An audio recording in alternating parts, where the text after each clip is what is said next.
Bem-vindo ao Novo Testamento em 90 dias. Leitura de hoje, Atos capítulo 25 e 26.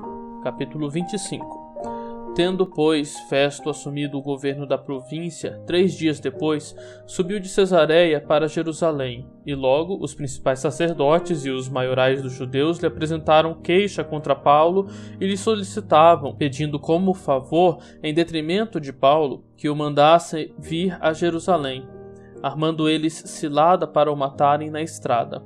Festo, porém, respondeu achar-se Paulo detido em Cesareia e que ele mesmo muito em breve partiria para lá.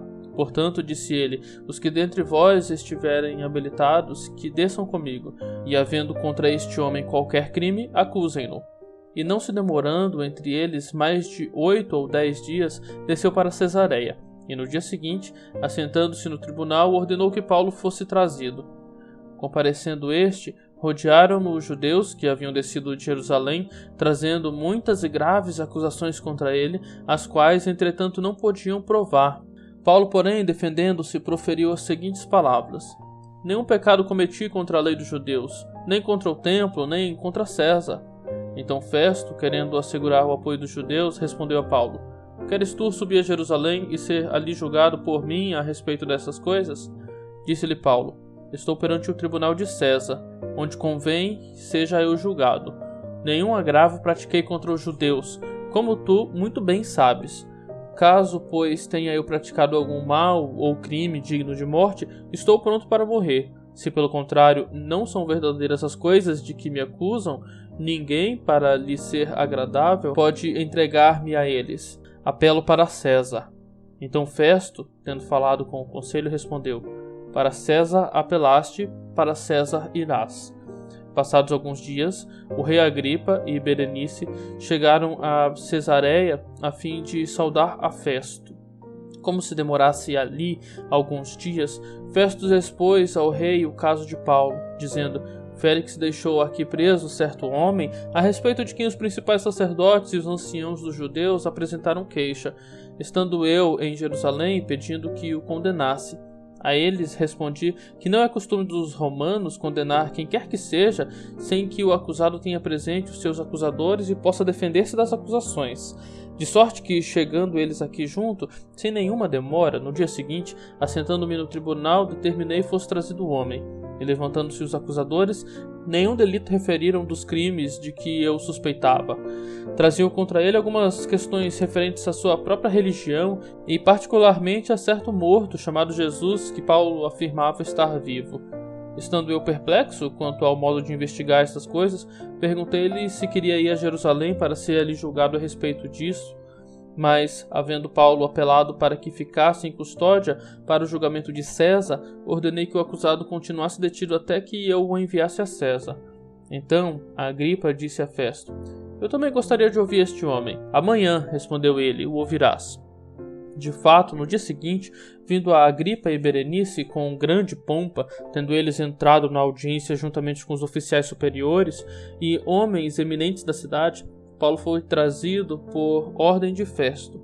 Então disse Festo: Rei Agripa, e todos vós que estáis presentes conosco, vedes este homem, por causa de quem toda a multidão dos judeus recorreu a mim, tanto em Jerusalém como aqui, clamando que não convinha que ele vivesse mais. Porém, eu achei que ele nada praticara passível de morte. Entretanto, tendo ele apelado para o imperador, resolvi mandá-lo ao imperador. Contudo, a respeito dele, nada tenho de positivo que escreva ao soberano, por isso eu o trouxe à vossa presença, e mormente a tua, ó rei Agripa, para que, feita a arguição, tenha eu alguma coisa que escrever, porque não me parece razoável remeter um preso sem mencionar, ao mesmo tempo, as acusações que militam contra ele. Capítulo 26. A seguir, Agripa, dirigindo-se a Paulo, disse: É permitido que uses da palavra em tua defesa. Então Paulo, estendendo a mão, passou a defender-se nestes termos: Tenho-me por feliz, ó rei Agripa, pelo privilégio de, hoje, na tua presença, poder produzir a minha defesa de todas as acusações feitas contra mim pelos judeus. Mormente, porque és versado em todos os costumes e questões que há entre os judeus, por isso eu te peço que me ouças com paciência. Quanto à minha vida, desde a mocidade, como decorreu desde o princípio entre o meu povo e em Jerusalém, todos os judeus a conhecem, pois na verdade eu era conhecido deles desde o princípio, se assim o quisessem testemunhar, porque vivi fariseu conforme a seita mais severa da nossa religião. E agora estou sendo julgado por causa da esperança da promessa que por Deus foi feita a nossos pais, a qual as nossas 12 tribos, servindo a Deus fervorosamente de noite e de dia, almejam alcançar. É no tocante a esta esperança, ó Rei, que eu sou acusado pelos judeus, porque se julga incrível entre vós que Deus ressuscite os mortos. Na verdade, a mim me parecia que muitas coisas devia eu praticar contra o nome de Jesus, o Nazareno, e assim procedi em Jerusalém. Havendo eu recebido autorização dos principais sacerdotes, encerrei muitos dos santos nas prisões e contra eles dava o meu voto quando os matavam. Muitas vezes os castiguei por todas as sinagogas, obrigando-os até a blasfemar. E demasiadamente enfurecido contra eles, mesmo por cidades estranhas, os perseguia. Com estes intuitos, parti para Damasco, levando a autorização dos principais sacerdotes e por eles comissionado. Ao meio-dia, ó Rei, indo eu caminho fora, vi uma luz no céu, mais resplandecente que o sol, que brilhou ao redor de mim e dos que iam comigo. E caindo todos nós por terra, ouvi uma voz que me falava em língua hebraica: Saulo, Saulo, por que me persegues? Dura coisa é recalcitares contra os arguilhões. Então eu perguntei: Quem és tu, Senhor? Ao que o Senhor respondeu: Eu sou Jesus, a quem tu persegues.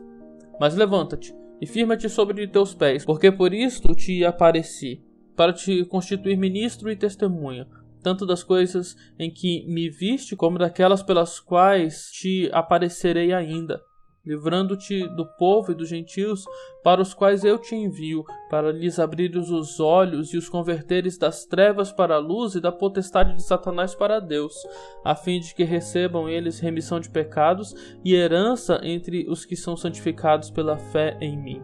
Pelo que, ó Rei Agripa, não fui desobediente à visão celestial, mas anunciei primeiramente aos de Damasco e em Jerusalém, por toda a região da Judéia e aos gentios, que se arrependessem e se convertessem a Deus, praticando obras dignas de arrependimento.